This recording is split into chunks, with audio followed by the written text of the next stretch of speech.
Hello students, welcome to MG plus. क्या हाल चाल? बढ़िया। आज का हमारा टॉपिक क्लास 10th का हेरिडिटरी। पहले ये टॉपिक क्लास 10th में हेरिडिटी एंड वेरिएशन के नाम से एंड इवोल्यूशन भी था इसके साथ, है ना। अब इन लोगों ने इवोल्यूशन को हटा दिया। छोटा सा टॉपिक है, मेंडल की पूरी स्टोरी है। हम अपनी स्टोरी की तरह इसको पूरे को पढ़ेंगे। बहुत इजी टॉपिक है, ज्यादा इतना लेंथी टॉपिक नहीं है, बट हम इसे थोड़ा सा ज्यादा डिटेल में करेंगे बिकॉज केस स्टडी के थ्रू इसके क्वेश्चंस आते हैं। चलिए स्टार्ट करते हैं। दो टर्मिनोलॉजी मेरे सामने देखने को मिलती है मुझे। कौन कौन सी बेटा? एक तो आपकी मिलती है मुझे हेरिडिटरी, दूसरी क्या दिखती है? वेरिएशन। एक दिखती है हेरिडिटरी और एक दिखता है वेरिएशन। हेरिडिटरी का बेसिकली मीन क्या है? लिखा है character which are the transfer from generation to another generation. भाई सीधी सी बात है, एक पीढ़ी से दूसरी पीढ़ी किसका? कैरेक्टर्स का ट्रांसपोर्टेशन क्या कहलाता है? हेरिडिटरी। जैसे एग्जांपल कि मेरे पेरेंट्स के हेयर कर्ली थे और मेरे हेयर भी कर्ली है ना। मेरे फादर का जो कलर है वो मुझे मिला है, ठीक है। तो generation to another generation characters जैसे ट्रांसपोर्टेशन हो रहे हैं, वो क्या कहलाएगा? हेरिडिटरी। क्लियर है? चलिए सेकंड टर्मिनोलॉजी बनती है यहाँ पे आपके सामने इस वेरिएशन को लेकर। ये वेरिएशन बेसिकली है क्या? वेरिएशन का मतलब होता है बदलाव। क्या होता है बेटा? हिंदी में याद रखो, बदलाव। ये नाम सुना आपने? कुछ भी चेंजेस आने, generation to another generation changes का आना, या एक ही जनरेशन में कुछ चेंजेस करवाना, क्या कहलाता है? Variation. Generation to another generation changes का आना या चेंजेस करवाना क्या कहलाता है? वेरिएशन। एक चेंजेस आप करवा रहे हैं, एक जनरेशन टू जनरेशन आ रहे हैं, इसको वेरिएशन। एक टर्मिनोलॉजी आपके सामने आती है जेनेटिक्स। डर लगता है? 12th में इसी नाम से ये चैप्टर आएगा, जेनेटिक्स। चलो क्या है genetics? Study to heredity and variation is said to be known as genetics. Basically अगर बात करूं तो जो ये वेरिएशन और हेरिडिटी के बारे में हम बात कर रहे हैं, इसके बारे में अगर आपसे स्टडी करने को बोलूं, किसी भी प्लांट किसी भी एनिमल के ऊपर आपसे बोलूं कि उसके कैरेक्टर का ट्रांसपोर्टेशन बताओ या उसके अंदर आने वाले चेंजेस के बारे में बताओ, इज कॉल्ड जेनेटिक्स। जैसे कि मेंडल ने एग्जांपल मटर का पौधा, सबने पढ़ा है मेंडल को, तो वहां पर उसने बताया कि मटर का पेड़ में जनरेशन आई, ये जनरेशन गई, इस जनरेशन में ये कैरेक्टर चेंज हुआ, इस जनरेशन में ये वेरिएशन आया। तो जो उसने बताया वही तो जेनेटिक्स है। तो सेम चीज है, कैरेक्टर का ट्रांसपोर्टेशन एंड कैरेक्टर में कुछ चेंजेस आना, ये जेनेटिक्स है। चलिए अब मैं बात करता हूं एनसीईआरटी के पैराग्राफ से। आपने एनसीईआरटी हमेशा साथ में रखिएगा, देखो बेटा, है ना। एनसीईआरटी हमेशा आपके साथ होनी चाहिए और एनसीईआरटी पढ़ते रहिएगा बिकॉज 90% पेपर एनसीईआरटी बेस ही बनता है। कुछ 10% पेपर अपडेट होता है, यहां सीखेंगे ना 10%, एक्स्ट्रा 10% एमजी प्लस से, बाकी 90% एनसीईआरटी से, ठीक है। चलो एनसीईआरटी में पहले ही पैराग्राफ में आपको सेक्सुअल एसेक्सुअल रिप्रोडक्शन के बारे में कुछ इंफॉर्मेशन दी है। किसके बारे में दी बेटा? रिप्रोडक्शन के बारे में। रिप्रोडक्शन दो तरीके का होता है, सेक्सुअल और एसेक्सुअल। अब सुनना, सेक्सुअल और एसेक्सुअल में डिफरेंस क्या है। मैं इस एसेक्सुअल के बारे में थोड़ी बात करता हूं। एसेक्सुअल ज्यादातर यूनिसेलुलर ऑर्गेनिज्म परफॉर्म करते हैं, सबको पता है, ज्यादातर, ठीक है ना। ज्यादातर 90% जो है यूनिसेलुलर ऑर्गेनिज्म क्या परफॉर्म करते हैं? आपका एसेक्सुअल रिप्रोडक्शन। आपने सबसे बढ़िया यूनिसेलुलर ऑर्गेनिज्म का नाम सुना है, वो है आपका प्यारा अमीबा। प्यारा दुलारा, सबका दुलारा क्या है? अमीबा। ये अमीबा बेसिकली क्या करता है? अपने अंदर सेल को डिवीजन करके और दो अमीबा क्रिएट कर देता है। ये बन गया। आप भी जानते हैं कि अमीबा का कोई स्ट्रक्चर फिक्स होता ही नहीं है, अपने अंदर क्या करता है? डिवीजन करके 2 पार्ट में डिवाइड कर लेता है। चलिए बात तो सही है सर।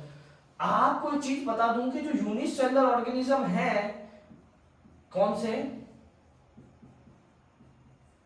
इनके अंदर आपका रिप्रोडक्शन एंड ग्रोथ, क्या क्या बेटा? दो कैरेक्टर लिए, रिप्रोडक्शन एंड ग्रोथ, दोनों एक ही बात है, सेम टर्म है। अगर रिप्रोडक्शन बोलूं या उसी को ग्रोथ बोलूं, एक ही बात है, कुछ बदलाव नहीं। कैसे? सुनो, सबसे पहले एक यूनिसेलुलर ऑर्गेनिज्म लिया मैंने, ये रहा अमीबा। अमीबा के अंदर सेल डिवीजन किया, सेल डिवीजन करके मैंने 2 सेल बनाए। आप बोलोगे हाँ ठीक है, तो रिप्रोडक्शन के साथ ग्रोथ कैसे हुई? रिप्रोडक्शन तो हुआ कि नहीं हुआ? मदर सेल से डॉटर सेल बनी, रिप्रोडक्शन हुआ, ग्रोथ कैसे हुई? ग्रोथ की डेफिनेशन सुनो बेटा, आज सुनो डेफिनेशन। आपका मतलब ग्रोथ क्या होती है? हाइट का बढ़ना ग्रोथ है? नहीं बेटा, एक अच्छे लेवल पे डेफिनेशन देखी जाए तो क्या होगा? Increase the mass number and cell number.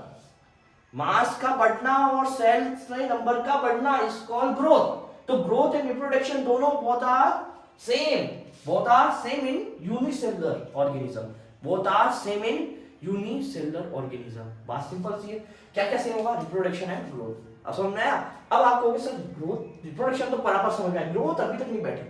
बेटा देखो सुनो example, non living thing also grow. आपने सुनी नहीं? पहले सुनी कभी? Non living things also grow, नहीं सुनी? अब सुन लो। पहली बात मैं बताता हूँ, एक बहुत सालों पुरानी हवेली में एक टेबल पड़ी, कई साल हो गए, तो क्या हुआ? टेबल पे ऐसी पड़ी रहेगी? नहीं, टेबल पे रेत के पार्टिकल्स, स्नो पार्टिकल्स आके जम जाएंगे बहुत सारे। तो आपने एक नॉर्मल टेबल ली, उसका वेट किया और एक स्नो पार्टिकल के साथ टेबल का वेट किया, टेबल के मास में इंक्रीजमेंट आया। किसका इंक्रीजमेंट? उन स्नो पार्टिकल्स का वेट भी काउंट हुआ आया। एक साफ टेबल थी और एक रेत से भरी टेबल है, तो काउंट तो हुआ ना, तो मास बढ़ा। जब मास बढ़ा तो सेल नंबर ऑलवेज बढ़े, तो सेल नंबर और मास को बढ़ना ही तो ग्रोथ कहलाता है। ग्रोथ की रियल डेफिनेशन क्या है? जब मास और सेल नंबर बढ़ जाए वो ग्रोथ है। तो जब मास बढ़ गया, सेल नंबर बढ़ गया, मतलब मास तो यहाँ बढ़ा ही, क्योंकि देख लो 2 बन गए, सेल नंबर भी 2 हो गए, एक से एक था 2 हो गए, तो ग्रोथ भी हुई, रिप्रोडक्शन भी हुआ। तो यूनिसेलुलर ऑर्गेनिज्म में एसेक्सुअल रिप्रोडक्शन होता है, वही ग्रोथ है और वही क्या है? रिप्रोडक्शन। चलिए बात समझ में आ गई यहाँ तक। अब समझते हैं और कुछ। आपको भी पता है कि यह सिंगल पेरेंट काम कर रहा है। एसेक्सुअल रिप्रोडक्शन बेटा सिंगल पेरेंट होता है। यही एक है जिसको क्या करना है? ग्रोथ भी करनी है, खाना बनाना है, सब कुछ करना है। ये एक यूनिसेलुलर ऑर्गेनिज्म है। वैसे एसेक्सुअल के अंदर भी सिंगल पेरेंट होता है, डबल पेरेंट नहीं होते। एक सिंगल पेरेंट है, सिंगल पेरेंट ही क्या कर रहा है? रिप्रोड्यूस। तो एक इस पेरेंट्स के कैरेक्टर अगली जनरेशन में जा रहे हैं। इसमें मान लो कुछ कैरेक्टर थे वो अलग जनरेशन में जा रहे हैं, कैरेक्टर्स नेक्स्ट जनरेशन में। तो नेक्स्ट जनरेशन में ज्यादातर सिमिलरिटी कैरेक्टर्स ही जाते हैं, बिकॉज अगर बैक्टीरिया अपना रिप्रोडक्शन करे, अमीबा अपना रिप्रोडक्शन करे, पैरामीशियम अपना रिप्रोडक्शन करे, अदर कोई भी यूनिसेलुलर ऑर्गेनिज्म जो कि एसेक्सुअल रिप्रोडक्शन परफॉर्म करते हैं, वो सारे के सारे अपने एक ही कैरेक्टर को नेक्स्ट जनरेशन में मूव करेंगे, जनरेशन टू अनदर जनरेशन। ठीक है, अगर मैं बात करूं यहां पे कंपैरिजन सेक्सुअल रिप्रोडक्शन की, इस सेक्सुअल रिप्रोडक्शन की बात करूं ना मैं, इस सेक्सुअल रिप्रोडक्शन में बेसिकली बाई पेरेंट यानी डबल पेरेंट होंगे। एक तो होगा मेल, एक होगी फीमेल। अब मेरी बात सुनिएगा, ये मेल और फीमेल आपस में जब इंटरेक्शन करके, इंटरमीडिएट करके नई जनरेशन का फॉर्मेशन करेंगे, एक न्यू जनरेशन, न्यू ऑफस्प्रिंग का फॉर्मेशन करेंगे, तो उस जनरेशन या न्यू ऑफस्प्रिंग में दोनों के कैरेक्टर आएंगे, पेरेंट्स के, मदर और फादर दोनों के कैरेक्टर आएंगे, मदर के भी आएंगे और फादर के भी कैरेक्टर्स आएंगे। यानी कि मेल और फीमेल दोनों के कैरेक्टर्स न्यू बोर्न बेबी में यानी न्यू ऑफस्प्रिंग में आपको दिखेंगे। तो यहाँ पर कैरेक्टर्स नए आए, और जबकि एसेक्सुअल रिप्रोडक्शन में आपको देखने को मिलता है कि कैरेक्टर में कोई चेंजेस नहीं आया। क्लियर बात समझ में? चलो एग्जांपल लेते हैं। अभी एक बढ़िया सा एग्जांपल लेते हैं। ये था हमारा मोहन प्यारे, राज दुलारे। चलो, मोहन के चेहरे पे स्माइल थी क्योंकि आज इसकी शादी होने वाली है। ठीक है, मोहन जी के बाल थोड़े सही कर देना, हेयरस्टाइल बढ़िया मोहन जी की। देखो अब सुनो, इस मोहन नाम के व्यक्ति की शादी मैंने एक कैसी लड़की से कराई? नाइजेरियन लड़की से। नाइजेरिया के लोग देखिए,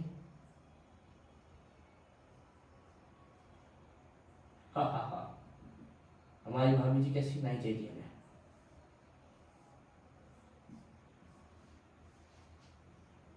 नाइजेरियन भाभी।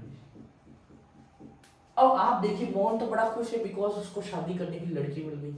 भाभी जी हमारी नाइजेरिया से है, दोनों को हो गया प्यार। क्या हो गया? प्यार। ये प्यार बड़ी सिंपल चीज है, हर एक को हो जाता है आजकल। होने के बाद जब इन्होंने शादी करी तो इनके एक बच्चा पैदा हुआ। अब आप बच्चा देखेंगे तो कुछ हरकतें तो उसकी इंडियन जैसी है और कुछ उसकी नाइजेरियन जैसी है, जैसे आंखें नाइजेरियन जैसी, बाल बॉडी ग्रोथ इंडियन जैसा, आधा अधूरा है ना, आधा नाइजेरियन आधा इंडियन।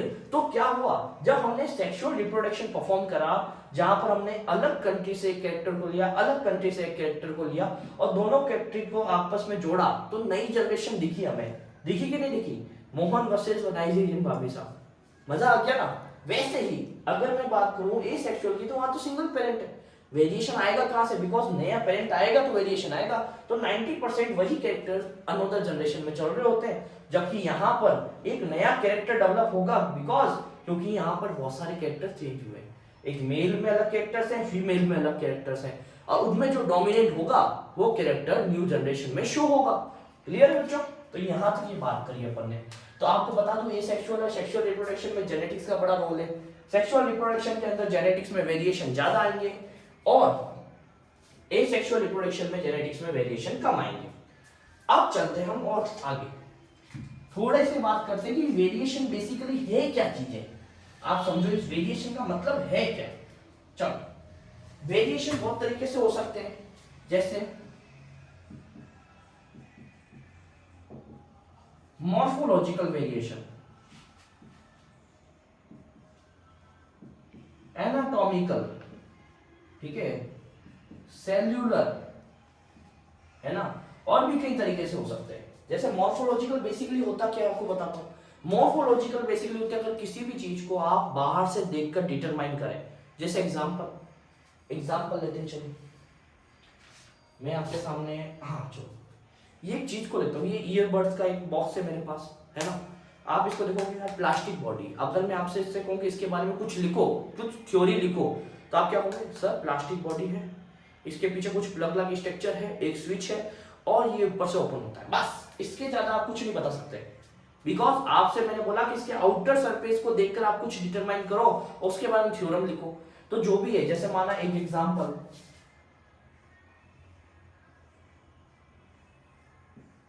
मैंने एक प्लांट लिया, है ना,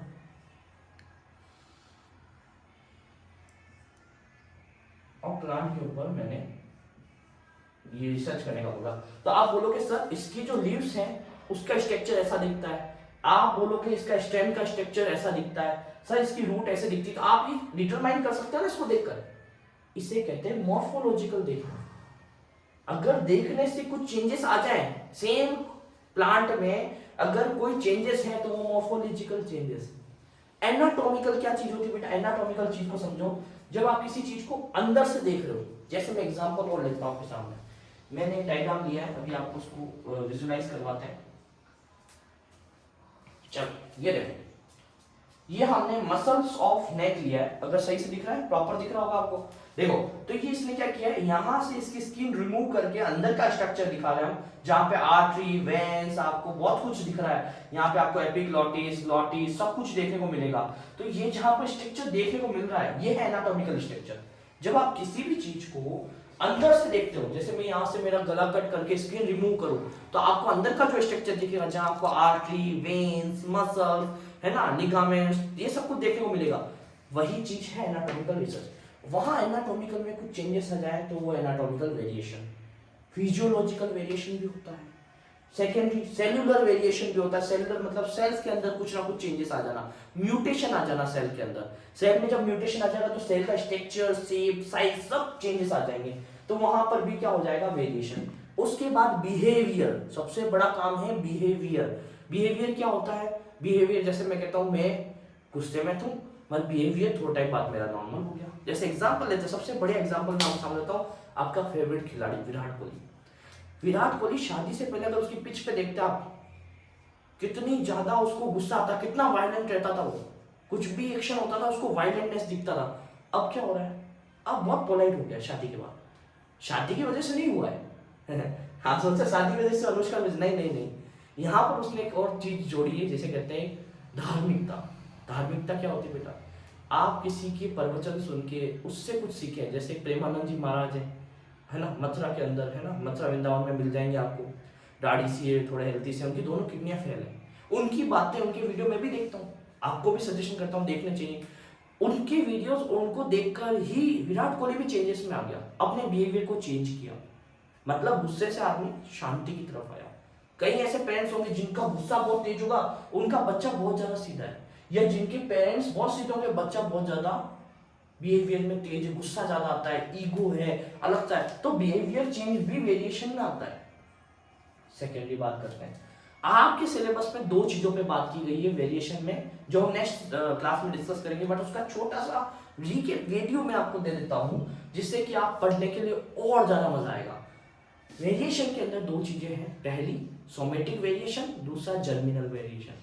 सोमेटिक वेरिएशन ऐसा वेरिएशन है जहां पर आप अपनी आप पे कुछ कर रहे हैं और वो जनरेशन टू अनदर जनरेशन नहीं जा रहा। एग्जांपल, जैसे कि मेरे पास मेरे बॉडी के ऊपर क्या है, टैटू, क्या है, टैटू। जैसे मैंने यहाँ टैटू बनाया, अब ये टैटू मेरे बच्चे में थोड़ा आएगा, जनरेशन टू अनदर जनरेशन नहीं जाएगा ये टैटू।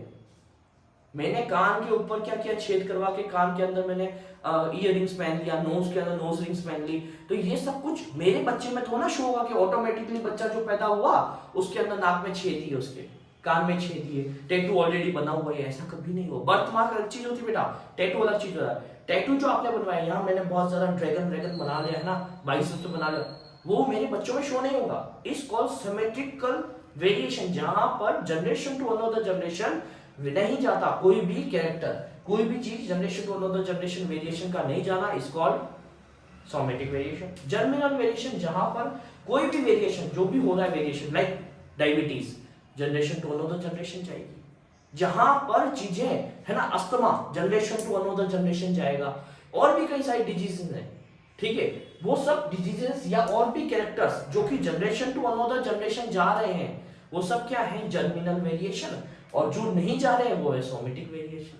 क्लियर है? कल इसके बाद इसकी थ्योरी करेंगे और भी अच्छे तरीके से इसको फिर समझेंगे, जर्मिनल और सोमेटिकल। तो अब ये वीडियो लेक्चर्स 4 या 5 के अंदर चैप्टर क्लोज होगा। पूरे लेक्चर देखना, बढ़िया तरीके से ये वीडियो लेक्चर्स बना रहा हूँ हेरिडिटी के, मजा आ जाएगा आपको करके। ठीक है, thank you for watching all of you. मिलते हैं नेक्स्ट वीडियो के अंदर, बने रहिएगा चैनल पे।